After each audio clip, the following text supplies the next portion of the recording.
Conversa de Classe, apresentado por Maíra Tangerino. Aqui, mentes únicas se encontram em conversas plurais.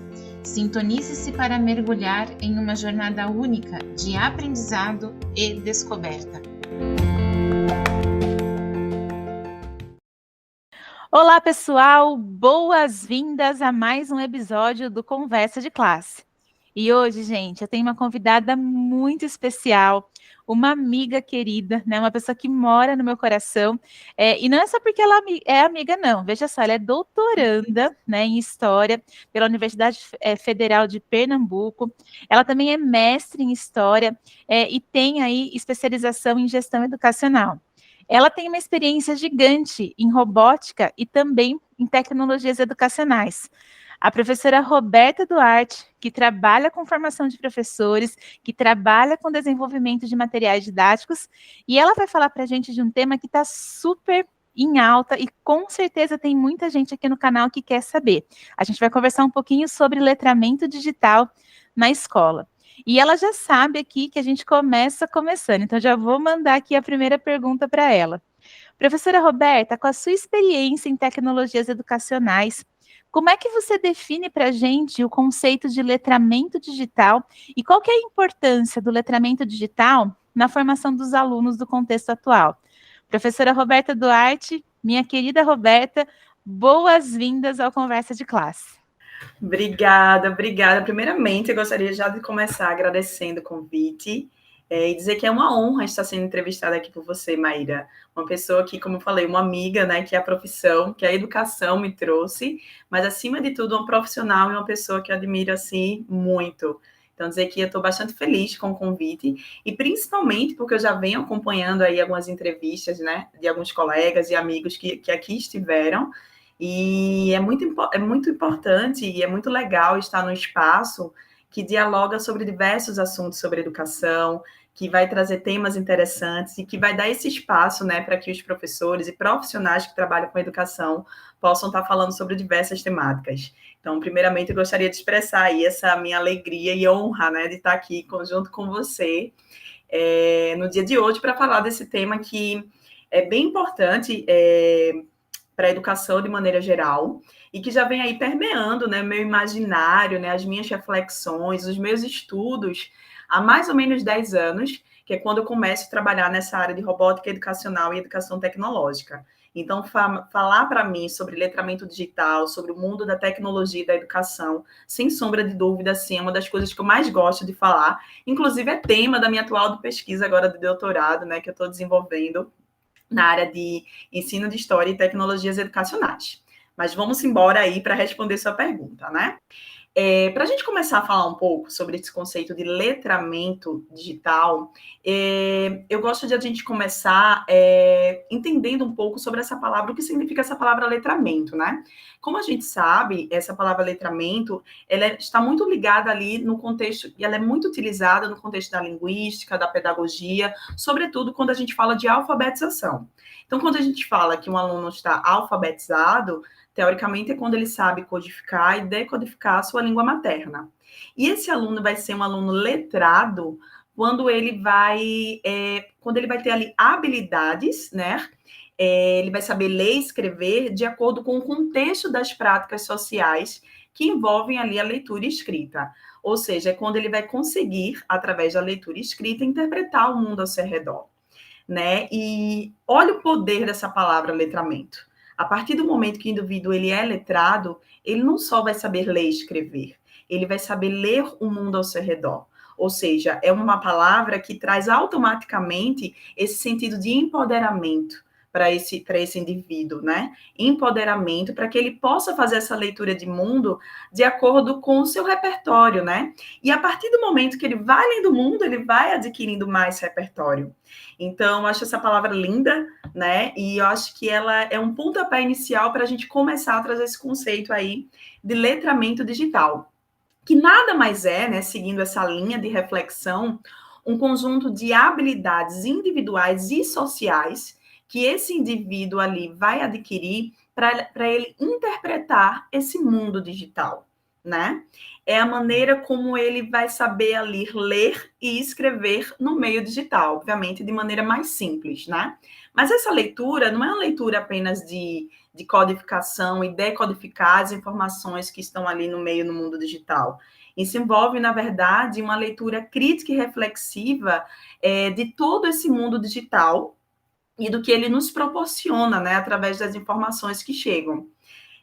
Como a gente sabe, a tecnologia, ela permeia toda a nossa vida, né? Todos os aspectos das nossas vidas. A maneira como a gente se relaciona, como a gente se comunica, como a gente interage, a maneira, sobretudo hoje, como a gente trabalha, né? Todas as profissões, de uma maneira de hoje, de uma maneira ou de outra, estão conectadas aí pelo mundo digital. Então, o desenvolvimento desse letramento digital, ou seja, dessa habilidade técnica e social de interpretar esse mundo digital de maneira reflexiva, é muito importante para justamente trazer esse empoderamento e essa leitura de mundo, né, para esse estudante, tendo em vista que o nosso mundo, que a nossa sociedade, de maneira geral, ela é uma sociedade totalmente conectada, totalmente digital. Então, quando a gente fala desse letramento digital, eu não falo só de uma preparação técnica, ou de uma adaptação à tecnologia de maneira geral. Eu estou, sobretudo, falando de uma possibilidade de promover a esses indivíduos, a esses estudantes, uma oportunidade de uma participação plena na nossa sociedade, tendo em vista que a nossa sociedade hoje, de maneira geral, ela é permeada pelo mundo da tecnologia e do mundo digital de maneira geral. E aí você me perguntou também sobre qual a importância, né, do letramento digital na formação dos nossos estudantes, né, no contexto atual. Eu sou professora de educação básica também, né, eu sou professora dos anos finais da Prefeitura de Jabotão dos Guararapes, que fica localizado aqui na região metropolitana de Recife. E aí, como professora, eu enxergo, assim, o letramento digital como algo essencial para essa formação integral do indivíduo. Para além dessa formação mais conteudista relacionada ali às disciplinas, a gente precisa pensar a educação e a formação dos nossos estudantes de maneira transversal, né? É algo que já está posto ali, né, nos documentos curriculares de maneira geral, principalmente ali na BNCC, a gente vê ali nas competências gerais, nas competências inclusive específicas para cada uma das disciplinas, essa questão do desenvolvimento dessas habilidades digitais como algo que permeia ali, né, todos os conteúdos de maneira geral. Então, a gente percebe não só de maneira documental, como isso na prática, isso vai ser importante para a formação desse estudante também. Principalmente, assim, relacionado a alguns aspectos, quando a gente pensar.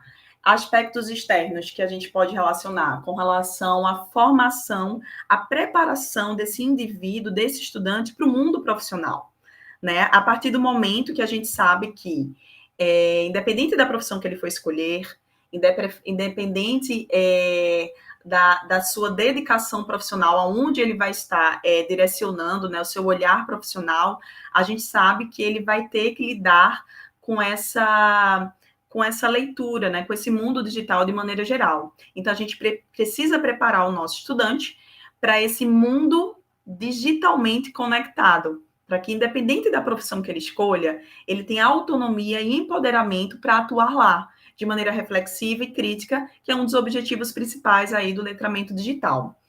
E sem falar que o letramento digital também vai possibilitar a esses estudantes o desenvolvimento de habilidades cognitivas assim importantíssimas, que envolve justamente esse poder de análise, síntese, crítica, avaliação de informações que chegam até nós de maneira geral do mundo digital. Então, sem sombra de dúvida, para mim hoje, enquanto professora de educação básica, enquanto professora universitária, enquanto pesquisadora da área de educação tecnológica e educação de maneira geral, eu vejo o letramento digital como um aspecto fundamental que a gente precisa priorizar na educação de maneira a incentivar justamente esse olhar crítico e reflexivo e essa formação mais integral dos nossos estudantes, sabe?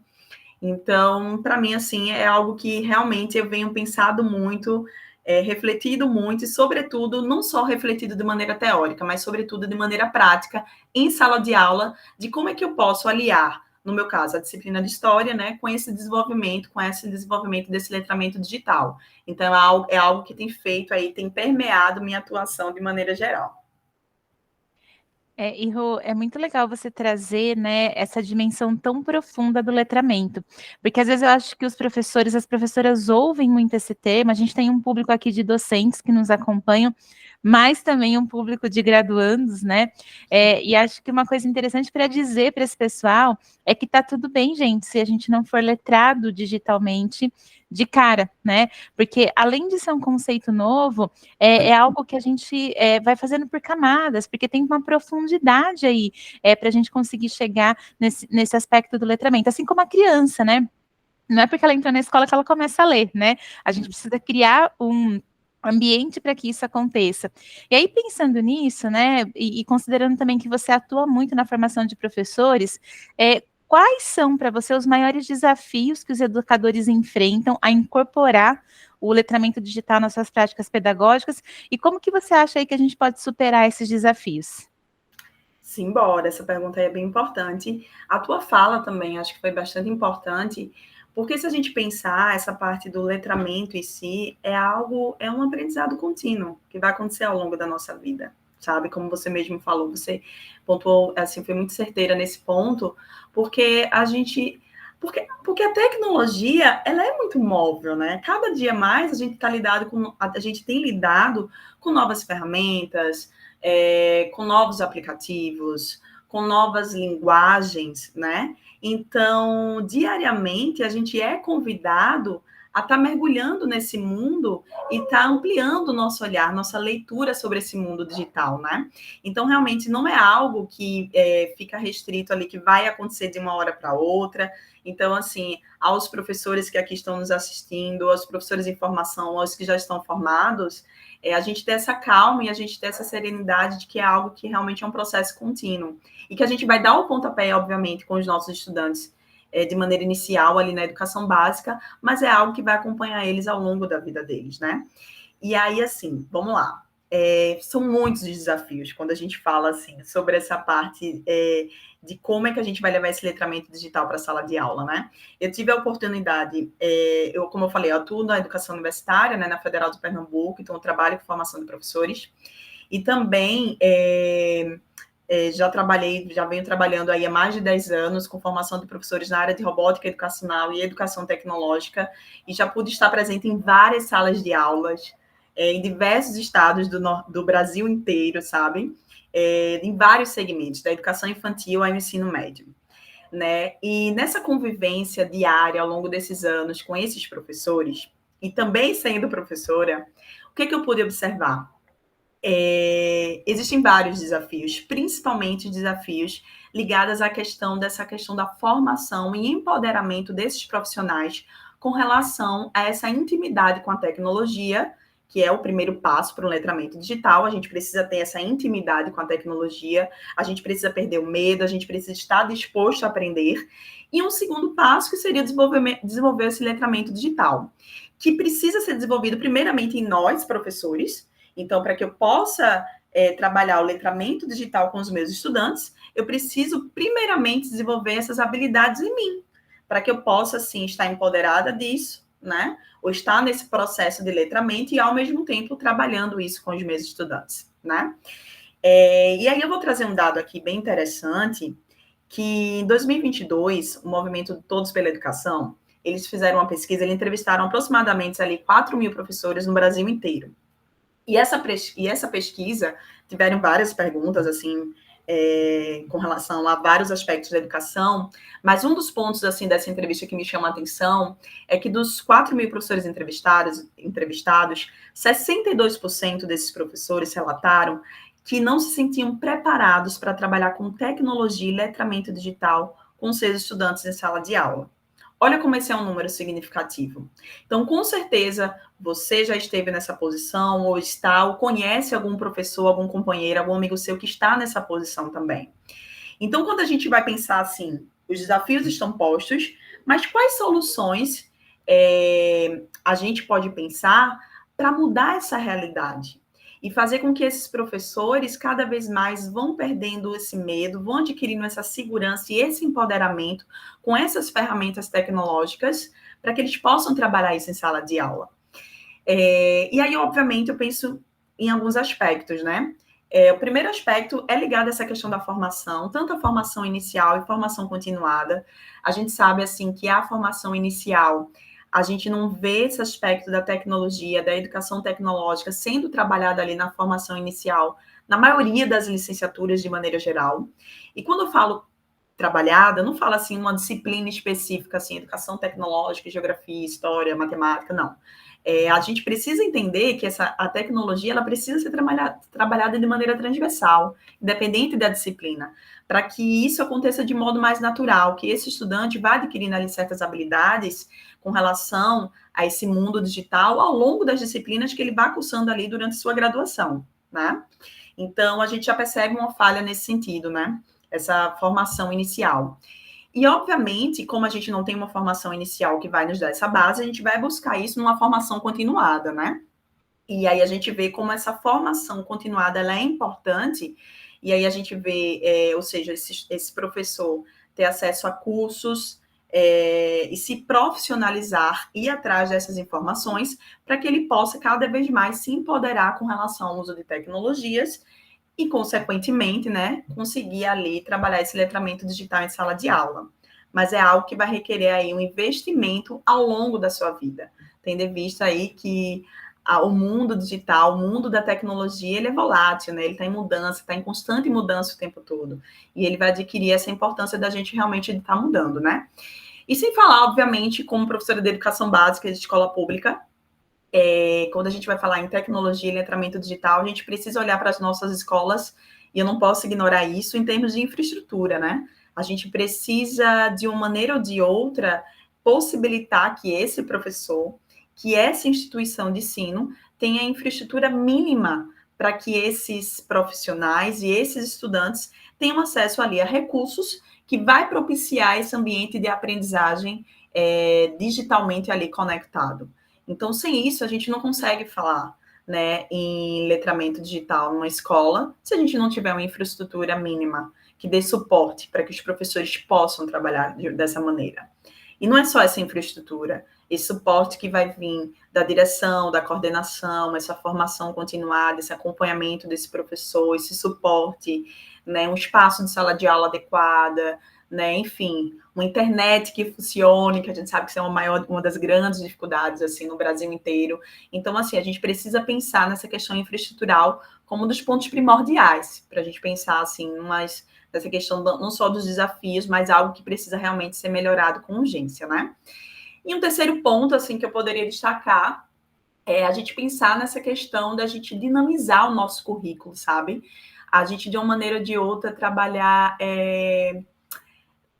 desatar alguns nós, né, que a gente tem com relação a esse currículo tão estagnado, tão parado, tão mais tradicional, tão bacharelesco de maneira geral, e a gente pensar num currículo que a gente consiga trabalhar de maneira eficaz esse letramento digital de maneira transversal.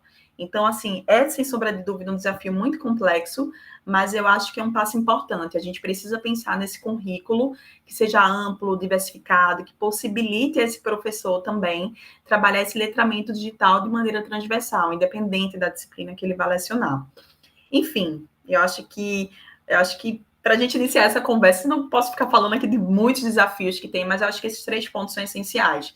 Essa questão da formação, da infraestrutura e do currículo, que eu acho que a gente precisa, é o que mais me chama a atenção quando a gente pensa nesses desafios, sabe, Maíra? É isso. Rô, a gente sabe que são desafios ainda grandes e bem expressivos, né? Não só na realidade brasileira, gente, acho que isso é uma realidade, assim, do mundo, né? Acho que nós duas aí, como temos áreas muito próximas, né? A gente estuda currículos de outros lugares e a gente vê que também alguns lugares já leram algumas páginas a mais desse livro, né? Talvez a gente tenha lido algumas páginas a menos aí desse livro, mas no geral, né, a gente entende que também há caminhos para superar, né? Eu acho que isso é uma coisa importante. E até pensando em superação, né? Eu sei que a robótica educacional é uma área que você gosta. É uma área que você tem bastante experiência. E aí eu queria fazer um parênteses aí na robótica educacional para entender como que você acha que ela pode contribuir para o letramento digital dos estudantes, né? E como que ela pode ser integrada aí ao currículo escolar, seja transversalmente ou seja também nas mãos aí de um especialista que toque essa área. Simbora falar sobre a robótica, né? Que é um tema, assim, que tem um carinho, assim, eu tenho um carinho muito enorme, porque eu trabalhei durante 8 anos, assim, diretamente com a formação na área de robótica educacional, educação tecnológica, desenvolvimento de formações de materiais didáticos, enfim.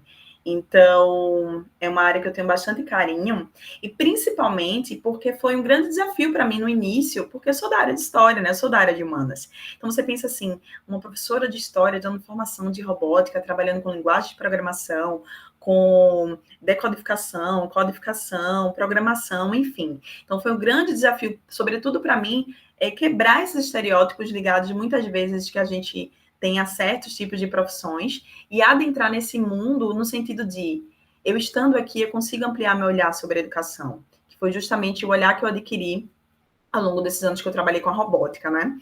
E aí, falando um pouco da minha experiência, até para exemplificar, eu trabalhei durante algum tempo com a robótica da Lego Education, trabalhei um pouco com Arduino também, com Scratch, né, que são alguns programas, assim, os 3 programas, acho que mais conhecidos aqui no Brasil, que trabalham nessa área de robótica educacional, né? E aí, trabalhei com a robótica em vários segmentos, da educação infantil até o ensino médio, técnico, enfim, tive a oportunidade de permear aí por todos esses segmentos. E como é que eu enxergo que a robótica ela pode contribuir para esse letramento digital? Então, a robótica, a maneira como ela é pensada, ela não é ela não é uma aula de tecnologia. Ela não é uma aula que acontece à parte. A ideia, pelo menos os projetos que eu estive envolvidas, é a gente pensar a robótica trabalhando como projetos interdisciplinares, dentro dessa perspectiva da aprendizagem baseada em projetos ou da aprendizagem baseada em problemas. Então, os alunos, eles eram convidados a refletir sobre situações e problemas, né? E aí eles realizavam um trabalho em equipe, né? Trabalhavam ali de modo colaborativo, pensando em soluções interdisciplinares para aquele determinado problema.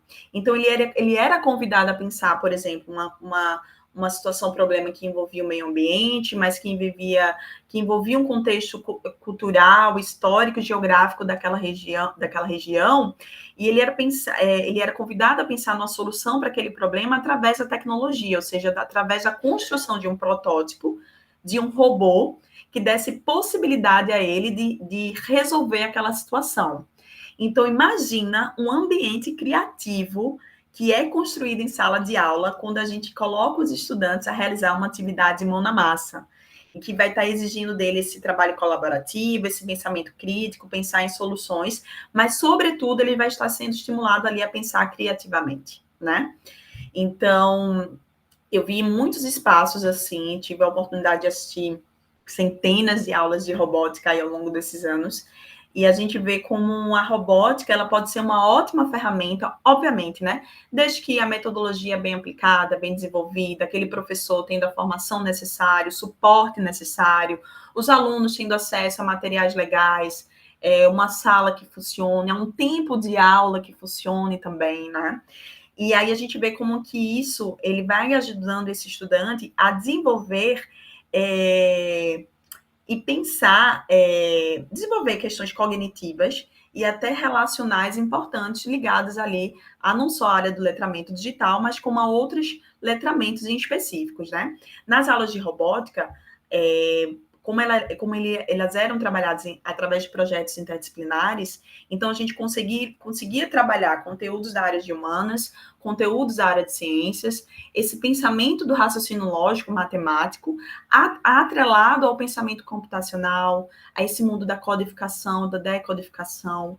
Isso convida os estudantes a entenderem como é que funciona ali o mundo dos algoritmos. Entender que a internet, que aquelas informações que ali estão postas, que chegam para nós diariamente, não é por acaso. Existe um porquê, existe uma internet das coisas por trás, existe um algoritmo trabalhando por trás, baseados, obviamente, em interesses ali capitalistas, interesses conectados ali aos nossos interesses de pesquisas. Então, acaba que eu vou desenvolvendo nesses estudantes vários conhecimentos que vai agregando e vai tornando a formação desse indivíduo o mais integral e completa possível.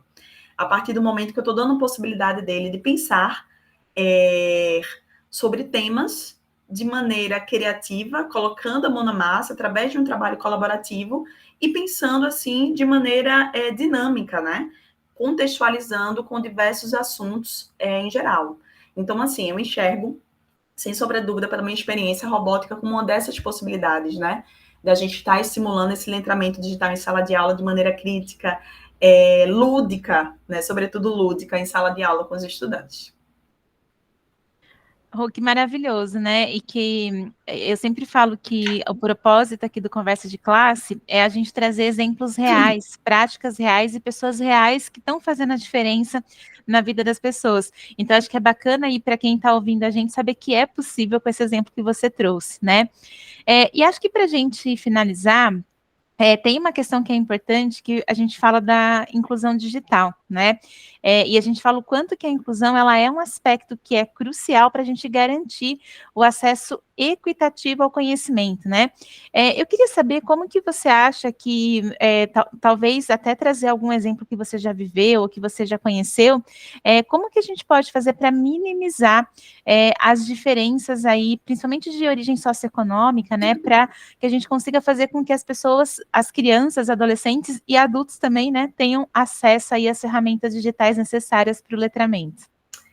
Enfim, eu acho que essa pergunta ela é bem importante, porque eu acho que esse tema assim, da inclusão digital, ela se configura assim como um pilar fundamental para a gente pensar numa construção de uma sociedade mais justa, né, igualitária, em que todos os indivíduos ele possam ter acesso a não só a tecnologia, mas ao mundo digital, para que eles possam se sentir assim empoderados para atuar na sociedade de maneira geral, sabe? Então, sem sombra de dúvida, esse é um dos temas bem legais para a gente encerrar aqui a nossa discussão. E aí, trazendo um exemplo prático, me veio muito em mente, assim, como a pandemia, né? Eu sou professora de educação básica na escola pública, como eu falei, e a pandemia, ela trouxe, quer queira ou quer não, teve várias questões negativas, obviamente a gente sabe, mas uma questão positiva que a pandemia nos trouxe foi justamente a gente fazer com que a gente pensasse o espaço de aula para além do espaço físico, né? Então, a gente foi ali meio que obrigado a pensar em soluções para que a gente pudesse levar a sala de aula, para que a gente pudesse levar esse espaço de sala de aula, essas discussões, para o meio digital, né? E aí a gente viu, novamente, uma colaboração de diversos setores da sociedade, obviamente, dos governos, uma ação, na verdade, para pensar em soluções, para fazer com que a educação não parasse ali por 2 anos, como a gente ficou.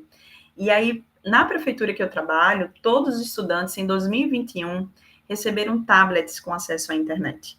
Todos os estudantes da rede Jaboatão dos Guararapes receberam tablets com acesso à internet. E eu acho que essa não foi uma iniciativa individual.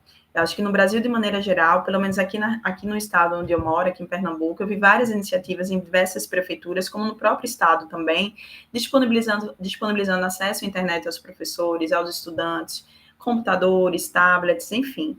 Uma maneira de propiciar com que esses estudantes tivessem acesso, né, à internet, para que assim pudessem estar conectados, né, de maneira digital e fazendo com que essas aulas acontecessem. Então, a minha questão toda veio a pandemia, a gente teve esse esforço, né, em conjunto, acho que no Brasil todo, no mundo todo, na verdade, né, a gente percebeu esse movimento, e eu acho que a gente não deveria parar por aí. Eu acho que é algo que a gente precisa pensar de maneira constante, né? Como é que a gente vai estar propiciando, e obviamente precisa ser uma ação muito macro dos governos de maneira gerais, ações, legislação e tal, que permita e garanta que os nossos estudantes, independente da classe socioeconômica que eles façam parte, eles tenham acesso a uma internet de qualidade em sala de aula, né? Eles tenham acesso a equipamentos adequados para que eles possam, para que esses professores e esses estudantes possam ter boas aulas. E a gente precisa pensar nessa conectividade das escolas. E essa conectividade perpassa não só pela internet, mas como também por espaços digitalmente construídos naquelas escolas, que necessariamente não precisa ser uma sala de informática. Eu falo muito, eu tenho trabalhado muito na tese de doutorado com esse conceito de mobile learning, esse aprendizado móvel, que acontece através, do celular, dos tablets, né? Esse aprendizado ali ao toque das nossas mãos, ao toque dos nossos dedos. A gente sabe que grande parte dos nossos estudantes tem acesso à internet de alguma maneira, seja através de um celular em casa, ou através de um vizinho e tal. Então, esse aprendizado móvel, né, esse equipamento, na verdade, ele está disponível ali para ele. Agora, obviamente, a gente precisa pensar em maneiras de como democratizar, fazer com que esses estudantes tenham mais acesso. Então, acaba que, assim, em sala de aula, eu sempre realizo atividades com esses equipamentos que eles ganharam, né, que às vezes esses equipamentos nem existem mais, obviamente, já se passaram 3 anos ali, alguns já quebraram e tal, mas eu convido os estudantes, a quem tem, trazer o equipamento para a sala de aula, ou um celular que eles têm disponível, e eu trabalho em escola pública, e eu trabalho assim, numa equipe, geralmente eu trabalho com eles em equipes, e pelo menos em cada equipe, eu garanto que cada equipe tenha pelo menos 1 ou 2 aparelhos ali conectados à internet, seja através dos tablets que eles receberam, ou através de algum estudante que tem ali um aparelho que possa disponibilizar para a sala de aula. E dessa maneira a gente consegue ali, obviamente, mesmo com todas as dificuldades, estar pensando em soluções criativas para que eu possa estar movimentando esse letramento digital em sala de aula, sabe? Eu sei que às vezes não é o cenário ideal, eu sei que não são todos os professores, nem todas as salas de aulas que vão ter essa possibilidade, vão ter acesso a esses equipamentos e esses aparelhos, mas eu penso que é uma das soluções, quando a gente não tem uma ação de magnitude maior, sabe, por parte do governo, é a gente passar nessas ações individuais, fazer esse levantamento com os meus estudantes, quem é que tem, quem é que pode trazer, como é que eu posso contribuir, ver com a escola, ver com a direção, um acesso à internet, uma atividade assim, para que a gente possa estar trabalhando e dando possibilidade desse estudante ver que a educação não se faz apenas com um piloto e um quadro, que é tão importante quanto, né? Até porque a inovação, inovar na educação não só está ligado à tecnologia, né? Lógico que não. A gente consegue fazer uma aula bastante inovadora com papel, caneta, sem sombra de dúvida. Mas, ao mesmo tempo, eu preciso possibilitar aos meus estudantes que ele tenham acesso a essa tecnologia sendo utilizada na educação, né, de maneira criativa, reflexiva, estimulando outros ambientes, né, educacionais da minha própria sala de aula, para que ele crie esse repertório, né? A gente precisa repertoriar os nossos estudantes e eles enxerguem que existem outras possibilidades de aprendizado para além dos aprendizados mais tradicionais. Então, enfim, eu acho que esses são alguns dos caminhos, mas obviamente são grandes os desafios e a gente não pode ignorar que a gente precisa aí realmente de uma ação muito maior, né? É importante as ações individuais, mas sobretudo uma ação muito maior por parte dos governos nesse investimento, né? Para que essas salas de aula sejam equipadas e tenham estrutura necessárias para que os professores possam trabalhar com seus estudantes. Professora Roberta, muito obrigada por compartilhar com a gente suas reflexões, seu conhecimento. Foi uma troca aqui muito generosa, né? Obrigada mesmo. Com certeza essa entrevista vai servir de inspiração aí para muita gente. E, pessoal, a gente se vê no próximo Conversa de Classe. Até mais.